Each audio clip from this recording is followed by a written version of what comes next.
You're listening to Innovators, the podcast from Harris Search Associates, where we speak with global leaders in education, research, engineering, and the health sciences, and ask them to share lessons learned as they continue to advance the frontiers of innovation and discovery.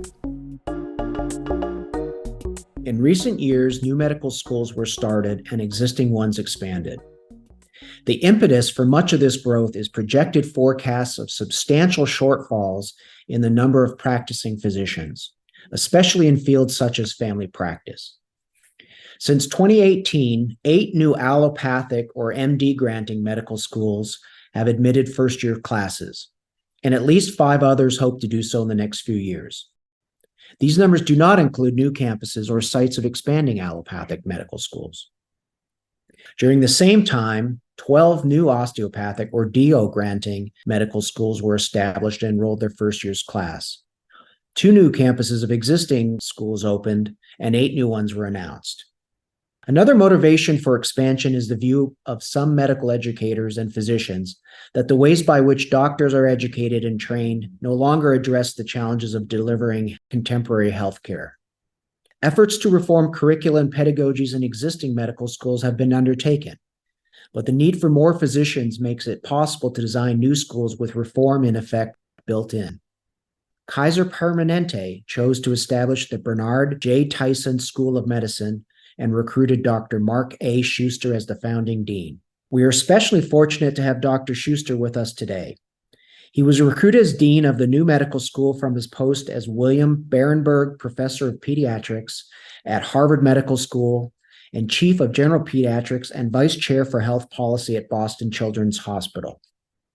Now internationally recognized for research in a remarkable variety of fields, he earned his undergraduate degree from Yale, the MD from Harvard Medical School, a master's in public policy from the Harvard Kennedy School of Government, and a PhD from the Pardee Rand Graduate School. He is author or co-author of more than 250 peer-reviewed articles. Welcome to Innovators. Thank you for having me. Launching a new medical school is a daunting task anytime. So what possessed Kaiser Permanente to decide to start a new medical school? And for that matter, what caused you to agree to become a leader of a brand new medical school? I think there were a number of reasons that Kaiser Permanente decided to start a medical school. First of all, they have a long, long history of providing education. They've had their own residencies since 1955, and they've hosted visiting medical students and visiting residents from other programs for decades. So they have a great tradition of medical education. And then, health leaders from all over the world visit Kaiser Permanente to learn about its integrated care model and care teams and all sorts of other innovations. I think there was a recognition that they really have something to offer, and it would be great to be teaching medical students about all that KP has to offer since others are coming to learn about it. And then I think also they hire a lot of new physicians each year, and they were finding that they were training them in patient-centered care and community and population health, quality improvement, team-based care, and all sorts of other elements that are really characteristic of Kaiser Permanente and Permanente medicine. And so they were thinking they should just do this from the start and teach medical students, not because all of our medical students will stay within the KP system, but because this material, this way of approaching healthcare is really valuable. And they felt that this would be a contribution nationally to have physicians learn, students learn and become physicians all over. In terms of myself, I first learned about Kaiser Permanente's plan to start a new medical school from an email. I get all these health newsletters, and one of them had a paragraph on KP, planning to start a school. And, I read it, and it just made perfect sense. It clicked. I wondered why they hadn't done it years before. The idea that the nation's leading integrated healthcare system, a system that so many others were trying to emulate, would launch a school it seemed terrific. And, it's clear to me that this school would make an enormous difference for its students, for medical education in general, and ultimately for people's health. And never expected to be involved with the school. I was just glad to know it was happening, and I didn't really think about it after that. But then a few months later, I got another email, this time from a search firm, about the job I'm now in. And I was really, really happy at my last job. But the goals of this school, I read the attachment and it just captured me. The idea of a school that's focused first and foremost on medical education, that emphasizes patient-centered care, community and population health, addressing health disparities, that would have a commitment to equity, inclusion, and diversity, that would emphasize lifelong learning. And all of this would be in a school that was going to acknowledge student burnout and depression and try to really do something about it. I was just really excited. I threw my hat in the ring, went through the process, and I was very fortunate that it all worked out. And I arrived 6 years ago, and it's been an amazing experience. So I'm really glad I got to be a part of this. Well, that's a remarkable statement, because those jobs, under the best of circumstances, are demanding. And as you say, you had a wonderful opportunity where you were. So it's good to hear that you did this with great relish and a great appetite. But that leads me to ask a different kind of question.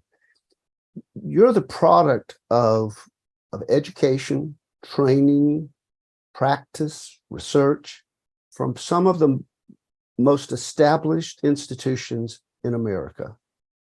And therefore, it seems somewhat logical that what you would do is go about finding the best evidence-based practices you could at the existing medical schools, and then in a sort of good and kindly way, take those best ones and place them inside the education you wanted to see.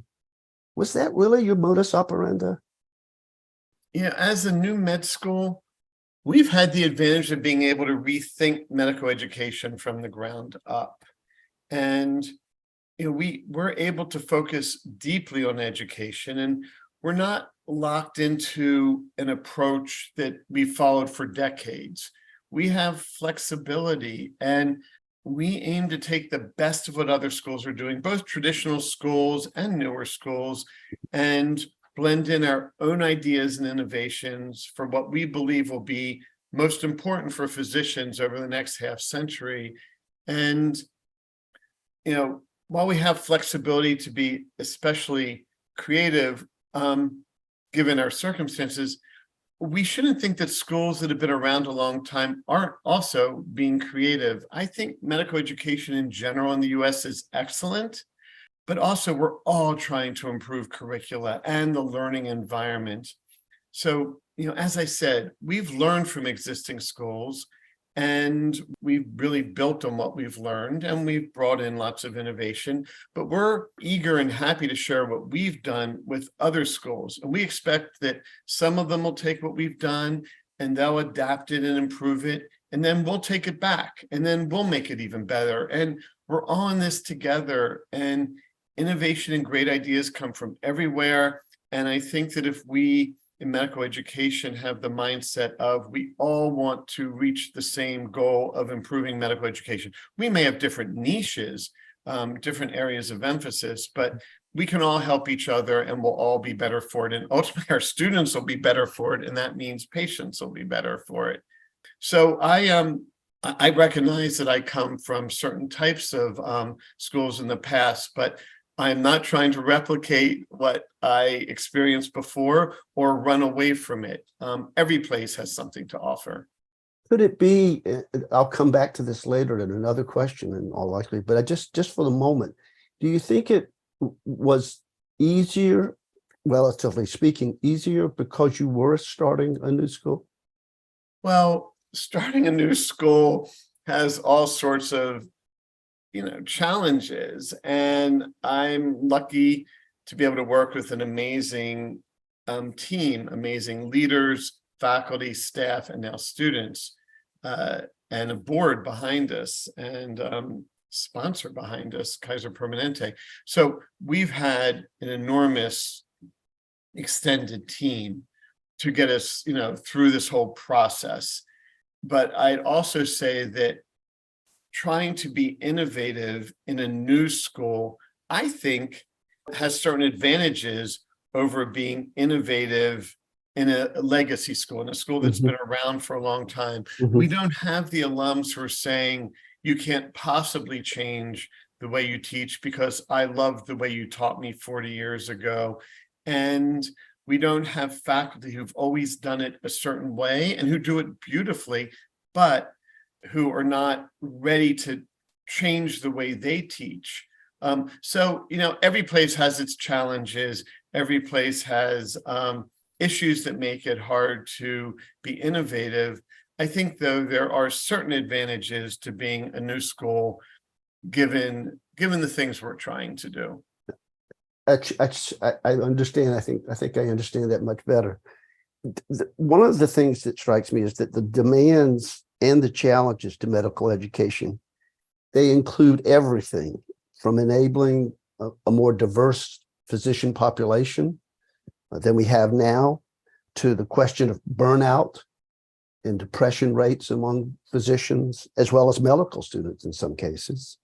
Technology itself is at once a curse and a blessing, because I can remember, I'm old enough to remember when they first introduced electronic medical records into the medical profession. And I remember how difficult that was at times. So it's not as if this is an easy task to go about changing things. But I guess the real question for me is, you suggested by one of your comments, notwithstanding how long some medical schools have been around, almost everybody's innovating in some way. And I guess the question is that a function of the necessity of change, or is there an appetite for change that you see in medical education? I would say, from my perspective, medicine and healthcare in general, I think these are fields that are always eager for innovation. I think there's a strong appetite, certainly for innovation that improves health and education, rather than just making change for its own sake. I think, when you look at efforts to improve medications, surgical procedures, behavior change strategies for patients, there have always been people who are trying to make things better, independent of some immediate urgent need. I think the same is true for medical education. People who work in medical education are eager to make things better. Is necessity sometimes the mother or parent of invention? Sure. The pandemic created a time-sensitive need to adapt for all education, including medical education. But there's also, independent of that kind of a crisis, there's also great enthusiasm to innovate, even independent of an urgency. Really, the whole tradition of basic science research involves discovery and exploration, sometimes with a specific goal, but other times just for the sake of gaining a deeper understanding in a field. What comes to mind is the mRNA vaccine. And as I say this, I realize I don't actually know enough to make the point. So if my point is technically inaccurate, I hope what I'm trying to convey comes through. But my understanding is, the mRNA vaccine was developed certainly long before COVID-19. We had the pandemic, and it was developed for future use as needed, but not in response to an immediate crisis. And I think that's a reflection of how science often works, an effort to improve things, but without the necessity to improve them right then and there. So I hope I'm answering your question. Of course, necessity drives innovation, but curiosity and altruism and an effort to just make the world around us better, I think also drives innovation. I also know that some of the reviews or some of the studies that have looked at why people choose the career in medicine, they're almost always driven. The first thing they're driven by is a desire to care for people and to improve their health. And that seems to carry over into a desire to find better ways to do it. mRNA is a perfect example of that. It was developed for one purpose, put on a shelf almost, And it's come back, and now we see an extraordinary array of innovations in its use. So I see your point that while the need to reduce cost and all of those things are powerful forces, they aren't the only ones. And there is, in fact, an impetus to look for better ways to do things, if for no other reason than to improve the care of patients. So your point's well taken. I will add that innovation, to go back to something you said, there can be positive things that come out of it, but also negative. There are often unintended consequences. EHRs, were the promise of the future, and everything was going to be better with EHRs. And my impression is that they have reduced medical errors and improved adherence to high quality guidelines and made records in many ways more accessible. And the thing that stands out in my mind the most is you don't have to worry about reading someone else's handwriting, or frankly, understanding your own handwriting when you're rereading a note you wrote the day before. So there are benefits to EHRs, but the challenges that have come with them are huge. And that's been a real source of frustration for physicians, nurses, respiratory therapists, everyone who's using medical records. It's affected the clinician-patient relationship. So with all innovation, I think we have to be extremely attuned to unintended consequences, and that applies to medical education as well. And that's something that we try to be very conscious of when we do things in education, use techniques that we think are great. We have the advantage of our students, in addition to our faculty and staff, can tell us when things aren't working, and they're great about that. So that if there are unintended consequences, we can try to jump on them and address them as effectively as we can. I want to change the subject a little bit. The most recent Supreme Court decision, it effectively bans the use of affirmative action in admissions for college admissions. It's clearly going to have some effect on medical schools, perhaps the most selective of all admissions processes and criteria. As you think about this, a couple of years ago, we were talking to the then dean of the School of Medicine at UC Davis, not too far away from you. And they had managed to enroll what at the time was probably one of the most diverse first-year classes, not only in terms of race, gender, but also family income and the like. Do you have something like that in place at Tyson's? Do you have you had a plan for diversifying the students who get in? How's it worked? And what, in light of the Supreme Court decisions, will you have to do different, perhaps? So we have a rather diverse student body. We were ranked as tied for 5th most diverse med school, MD schools in the country. 42% of our students identify as coming from groups that are what's called underrepresented in medicine. We like to say underrepresented and underincluded at our school. That's a standard term in medical education. UC Davis, by the way, does continue to have a very diverse student body.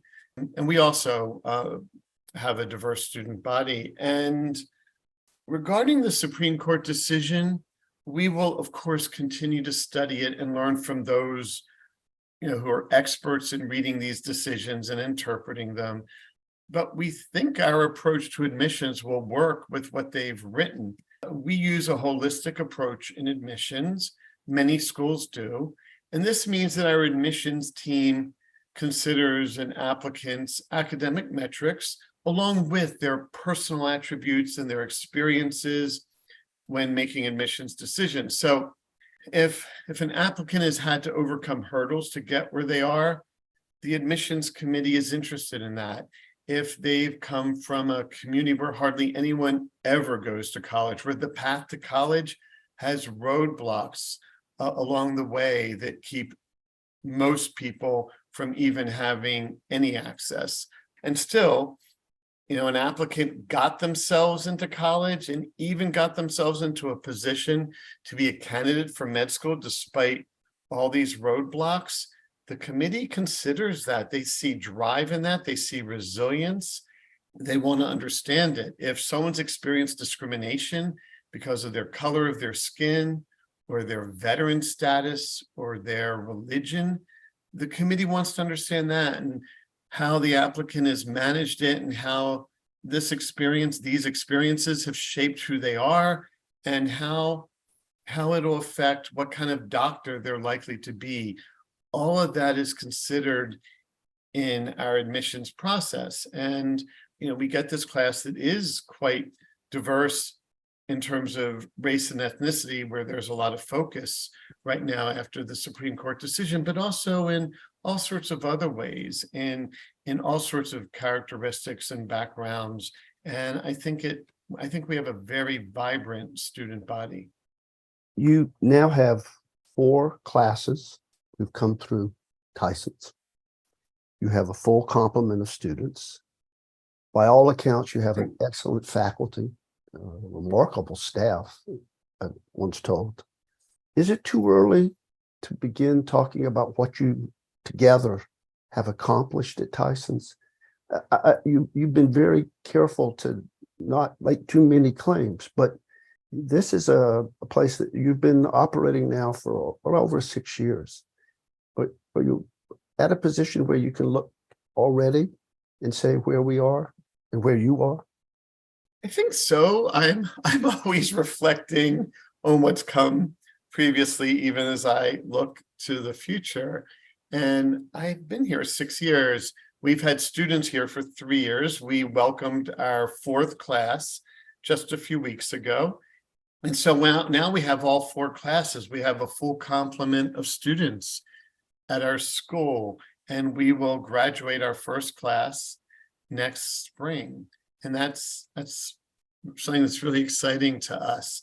But we are still in startup mode. Our 4th year is emerging now, and our whole process of supporting our students in applying to residency, we are doing that for the first time. There are many things that are still the first time for us. So when you say I've been careful not to make too many claims, I think that's true. We're very proud of what's going on, but at the same time, it's early, and we need to see how everything plays out. But I will give my own opinion here. This is not based on scientific evidence. I just think this place is amazing. I think our school is fantastic. We have remarkable students. We have wonderful faculty, staff, and leaders. We have a terrific board. I think our whole approach and our curriculum are very strong. And I think I personally would have really enjoyed learning in this kind of environment. I would have gotten a lot out of it. I think our students are getting a great education, and we're always making it better and better. I said this before, we try to listen to their feedback. All of our classes, but especially our first class, have helped us continually improve our curriculum, our school environment, our culture.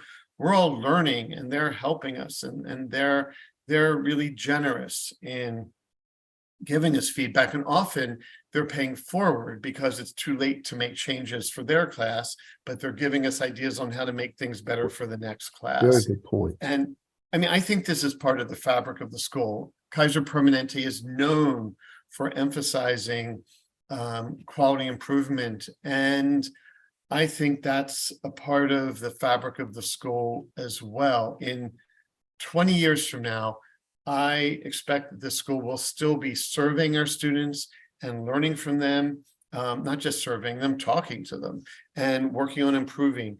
Generations change how they learn, and in part driven by technology. And I hope, will always be the kind of school that is changing as the students change, and as theories and technology and culture change.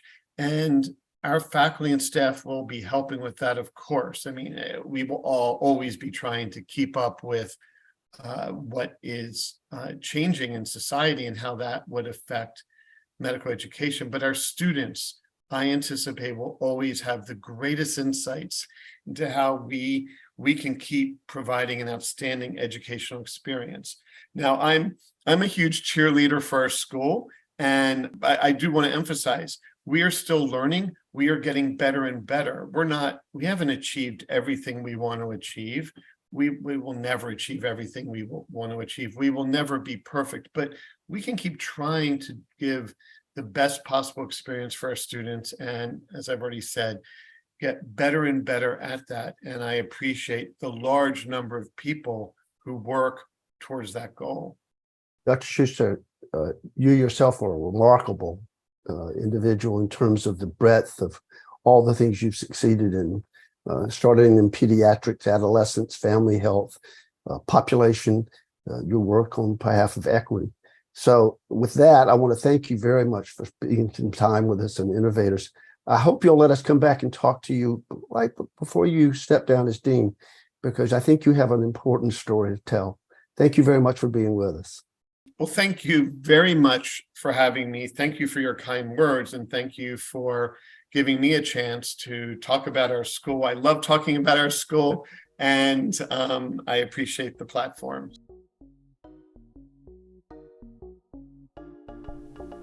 Thank you for listening to Innovators, a production of Harris Search Associates. We'll have more insightful conversations with global thought leaders to follow.